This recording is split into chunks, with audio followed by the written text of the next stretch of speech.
Hello. I don't know about you, but I just can't stop myself from watching this Darrell Brooks trial. So today we're gonna we're gonna take a look at what I believe to be Darrell's most vile moment.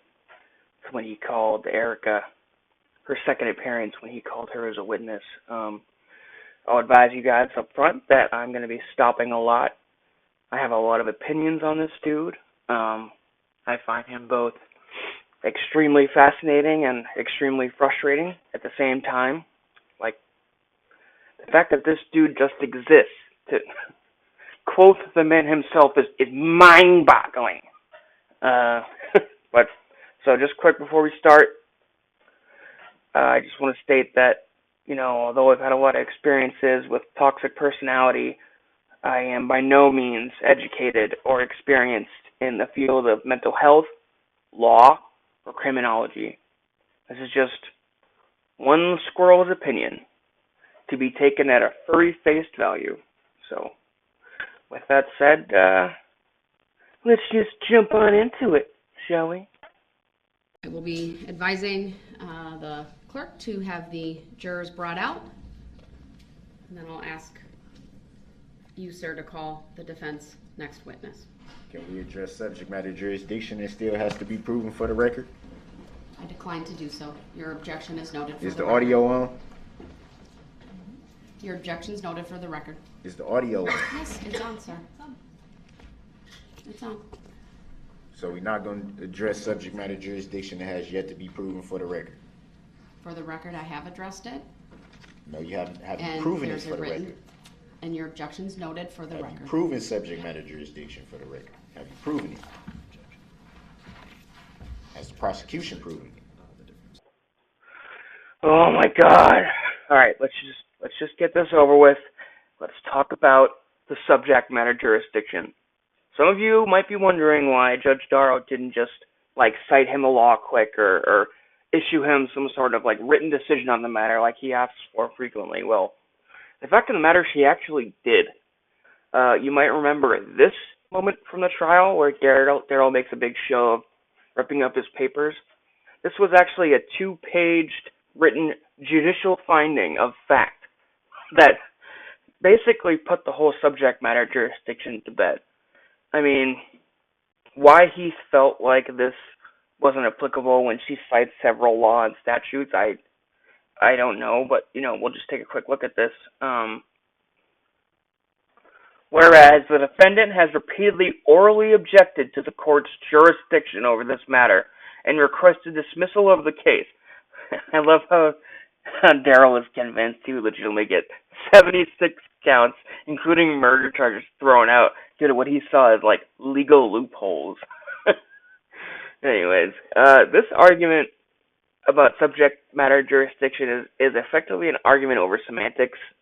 I mean, anyways, specifically claiming subject matter jurisdiction has not been established or verified, whereas the court has addressed the request on the record various times since the start of the trial on October 3rd, 2022, but now believes it is important to issue a written decision on the matter.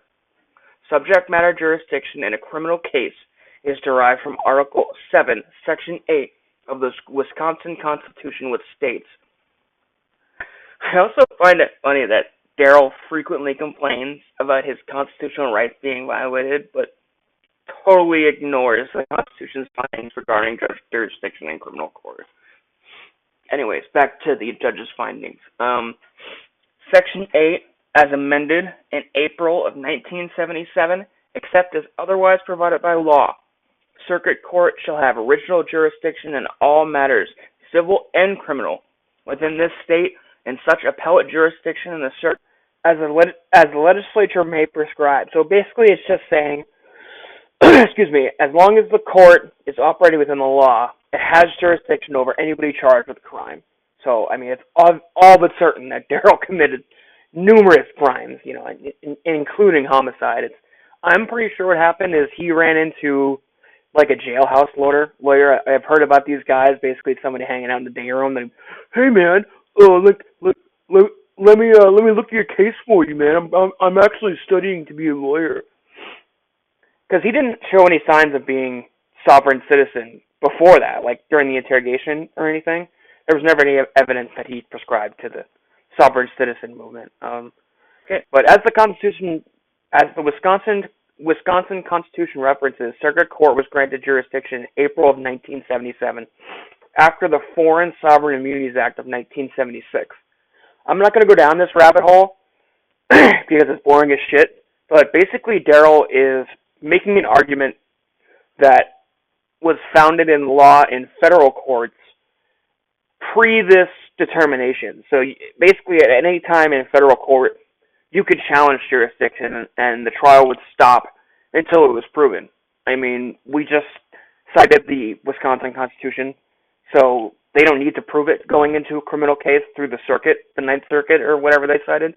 Quite frankly, I mean, even if they did, this was all pre-Citizens Movement of 1977 anyway, so he's wrong twice. He's not in federal court, and this all got nixed in 1977, so he's wrong twice. Moving on. You have to honor your oath of office. You know that.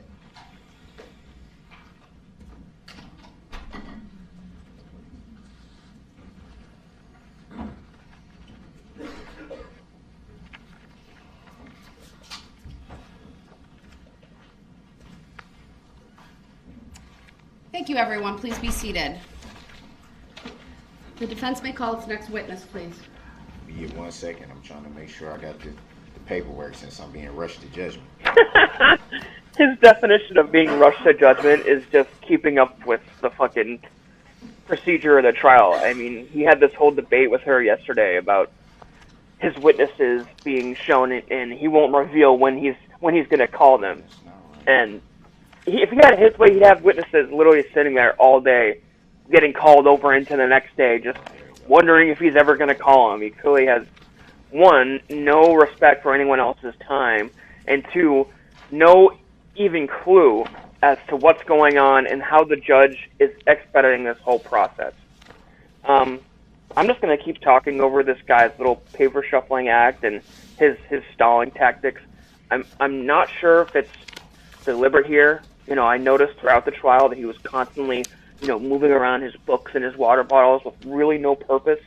I think when a control freak is put into a situation like this, when they're in custody and basically told, what to do all day, every day, they hyper focus on the little things they can control. All right.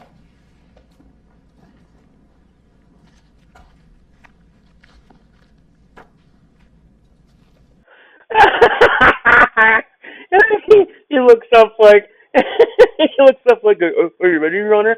Yeah, dude, we're all in on you here. Go ahead.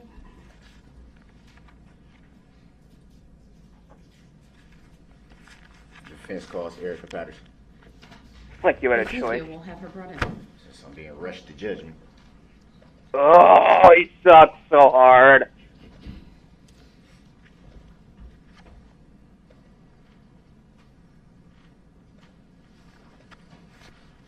Again, I don't think he's looking for anything. He's just making it look like he knows what he's doing. It's bullshit.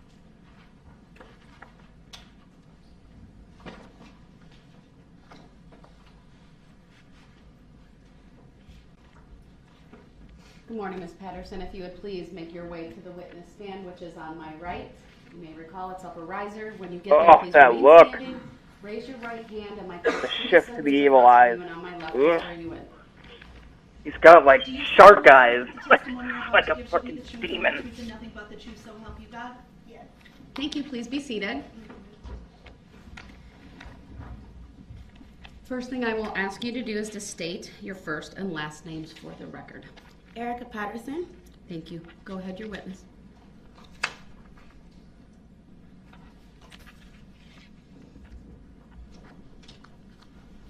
Oh, the one spelling the name?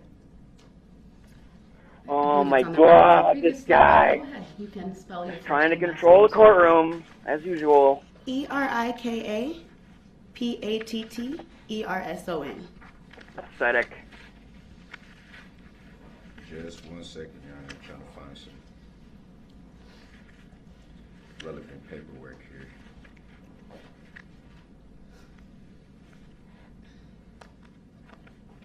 He's probably looking for the questionnaire that his old public defenders gave him. Not that it matters. I mean, his whole questioning here is completely irrelevant to the trial. He's just literally getting his rocks off on having more control over Erika. She really holds herself well during this whole thing, too. I mean, I really think it's gross that they make her do this, but, I mean, he has a right to face his accusers, so it is what it is. You know, she has to do it, but yeah, she conducts herself well. This poor girl, man, he has just ruined her whole life. I mean, I'll like I said, I'll give my opinions about the whole motive thing, but I mean, he would have eventually killed her. You know, if he hadn't done what he did on parade day, he would have probably killed Erika, flat out. So, I mean, not that some good came out of it, but I'm sorry. you know, about she's that. probably. 1 second. I'm trying to find this paperwork. Just had it on the table. When you're ready. Big ups to Dara. I love it she does that. Reminds us that's who's actually in charge here. Like, at any minute, she can fucking make you go, but she is letting this happen. I don't even know if he's even looking for anything, but if it is, I have to assume it's the report that, like I said, his old public defenders put together, but his questions are not even related to the trial.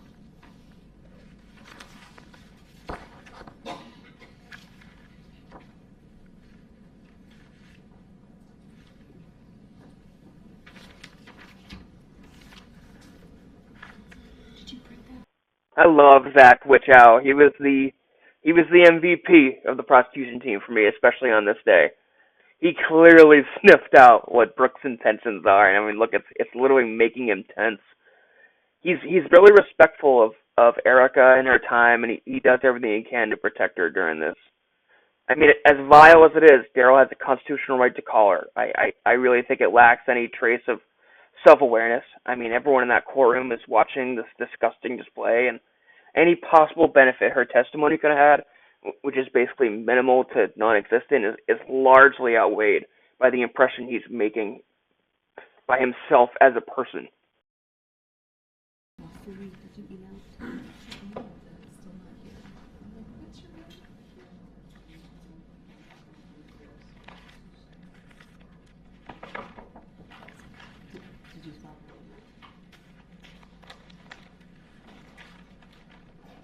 I'm just gonna start the questioning. I'm not seeming to find paperwork that I just had on the table for some reason, odd reason. As if anybody gives a fuck about your paperwork, bro. You could have hired Johnny Cochran, your ass still would have got convicted.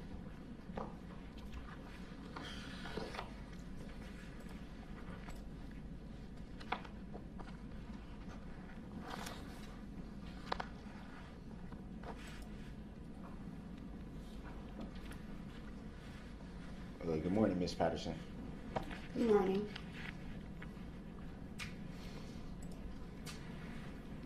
So, what do you do for a living? He heard Upper ask a few witnesses this, what do you do for a living question before their testimony. I mean, it's clear he's trying to look like a real warrior. I mean, as if he doesn't know where she works, how much she gets paid, who at work she thinks are bitches, etc. I mean, it's pathetic. Everything this guy does is deceptive. I have my CNA certificate.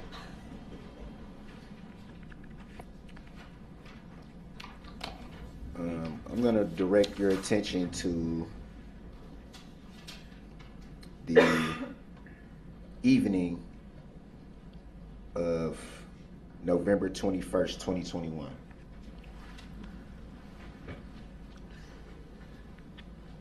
Do you recall what you were doing that evening? I was hanging out with my friend Corey at Frame Park. I had spoken to you, Mr. Darrell Brooks. You came out there at Frame Park and met me after Miss Corey separated from me with her friend. Me and you got into an argument. Whoa. And here we fucking go. There it is. We are one question in, and he's already flexing his fucking quote-unquote authority as hard as he can. God, he's fucking loving this. It's so disgusting. He's like that person you meet who gets like an ounce of power and immediately lets it go to their head. Like the dude who got promoted to shift supervisor at McDonald's and is like enforcing the rules way too fucking hard. Like, take a chill pill, bro. You're not as fucking important as you think you are. Pursuant to the question, I am answering your question. I was referring to the judge. I was hanging out I with think Miss that kind of Corey. got a little ahead of. Oh. He wasn't even listening. Dunk on you so fucking hard, bro. Fuck you. Mr. Brooks, just I'll let you interrupt the answer and you can ask a follow-up. I apologize. I was instructing the clerk to turn up the volume. So go ahead, ask your question. Same question? Sure. Sure. None of this really even matters anyways. Go ahead, dipshit. He's so humbled right now. He got fucking knocked down. Awesome. I love when Judge D flexes on him. What were you doing the evening of November 21st, 2021, before linking up with the alleged defendant? Hanging with my roommate at the time at Frame Park. And what were you and your roommate doing? I'll object. We covered this ground during her testimony previously. Objection and grounds for, I object to that and grounds for the objection on behalf of the state. I object to that objection on the grounds for said objection. Wait, no, strike that. I object to the grounds of the objection. Object to the objection and grounds of that objection's objection. I object to you, Mr. Brooks, and award Zach Witchow 10 objection points for attempting to prevent you from wasting Erika's and everyone else's time saying shit she already clearly said on the record. Mr. Brooks, we did cover many of these topics previously, so if there's new topics, please go to those. I'll give you a little bit of leeway to lay some foundation, but go ahead, ask your question. That's the with the objection is from the state is overruled. Do you remember the question? You asked me what was I doing at the park with Corey? Is that your question? Yes. We were drinking. I was drinking Mike's Hard beverage. Do you recall around what time of the evening it was when you and your roommate arrived at the park? I do not remember. We left where we were staying a little around afternoon. A little bit around afternoon.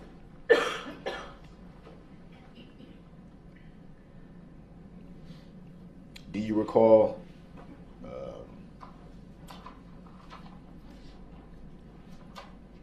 recall having any phone interactions during that time when you and your roommate were at the park? Phone interaction, yes. Do you recall who they were with? You. What do you mean by you? Darrell Brooks. He has been calling and rating her all damn day for not bailing him out of jail the day before. As much as he protests the existence of the previous battery on the 20th, the supposed $350 that he mentions in the interrogation was money that Darrell supposedly was owed for having his mom bail him out because he feels like she should have. Like, as if he was going to do anything, like keep him for himself anyways.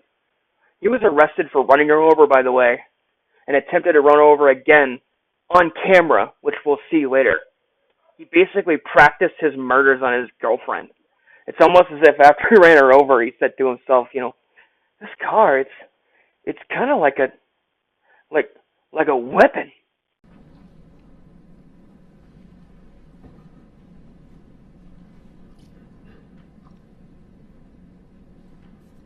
Is that usually the name you refer to the alleged defendant by? I swear to Christ, if he is trying to get her to call him daddy on the stand, I'm going to punch out my own fucking eyeballs.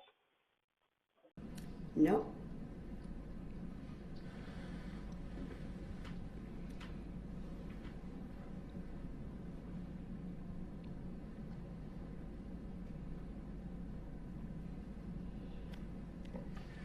would it be fair to say that during those phone interactions, there was a talk of you guys meeting up? Would that be fair to say? Again, what he's referring to as meeting up was him basically berating her, forcing her to meet up with him so she can pay him $350 that he didn't even pay.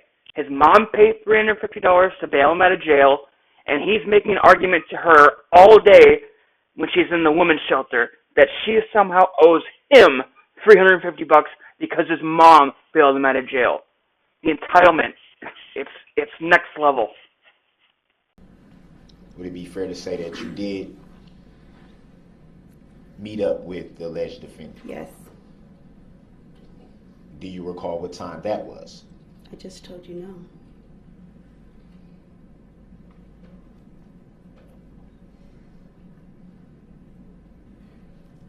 Do you recall if you were still at the park during that time or had you moved locations? Still at the park?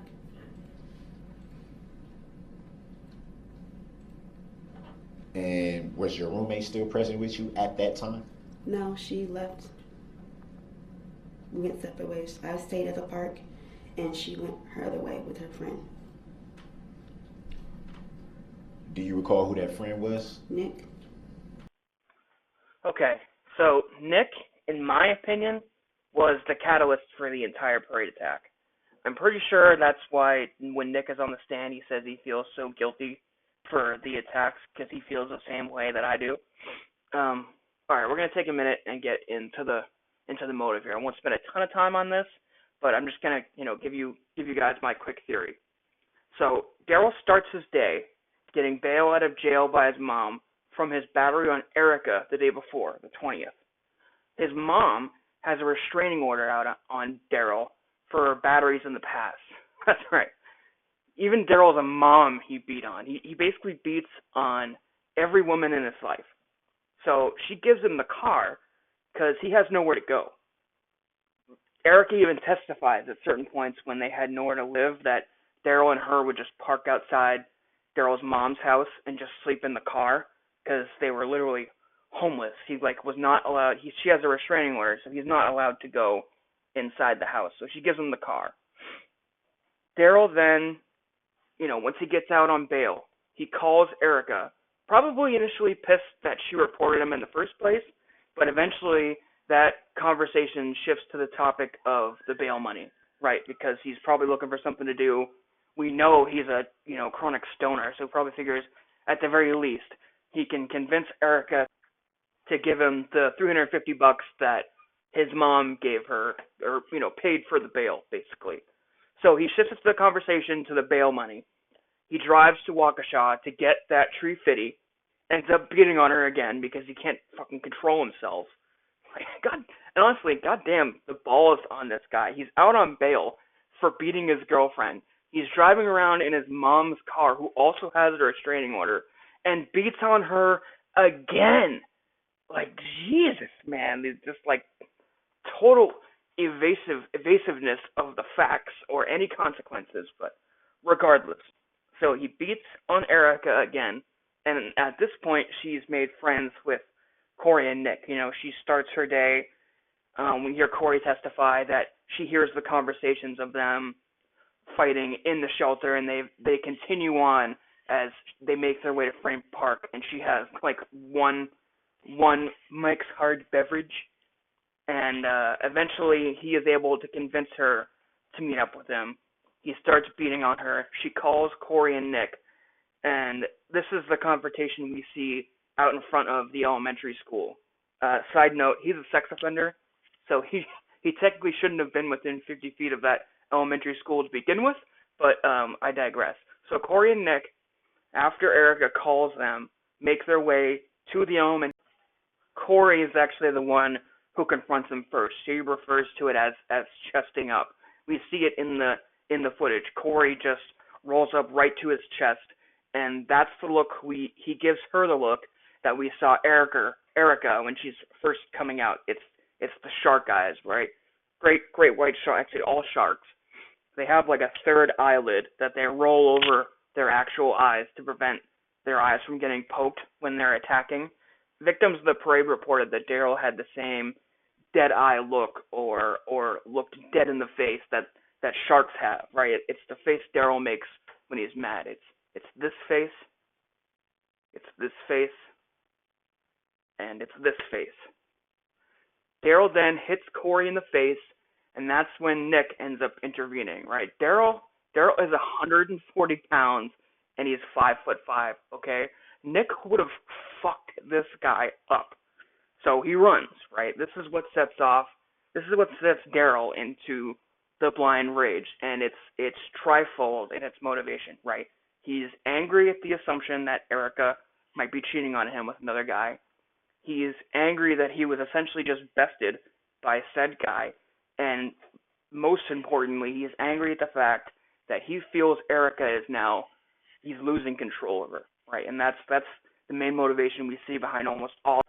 It's control, right? She's getting friends, she's standing up for herself, she's moving on. I mean, I've personally been both mentally and physically abused by a partner, and the times where it was the worst were the times where she felt like she was no longer in control of the situation. It was just pure adrenaline-based fury. It was overcompensation in the face of insecurity in their relationship. So he runs away from the physical altercation directly towards the parade. He's terrified that he's out on bail and is going to get arrested again, and is in a literal blind rage, right? Blind being the key factor there, just like the shark with the eyelid over its eye. He's not even looking at what he's doing. They're not people. He's just blindly attacking anything that moves. Have you ever been so angry that you speed up or you start pounding your fist against the steering wheel? He doesn't have any outlet to get that fury out beyond the people in the parade, right? Because there's barricades, there's cops. We even hear he's initially just kind of coasting by at like 30 miles an hour. Then as soon as he starts seeing people, he just attacks blindly. So that's the best I can assume. I mean, nobody has really commented on what motivation. I guess that's like kind of the best motive I can put to it. I'm gonna end the video here. I know I have some microphone issues. If this video does well, I'll probably get a better microphone. I'm working on the editing too. This one took me probably about a week to make, but if this gets more than 10 views or whatever, maybe I'll make another one, or we'll move on to the future part of the questions. Wichow ends up, throughout the trial, Opper kind of landed like swift jabs, but at the end of this question, when Brooks presents the pictures, Wichow delivers a solid haymaker. So I'd really like to comment on that, but we'll see how it does. Thanks for watching this way through. I appreciate you, and have a great day, y'all. Bye-bye.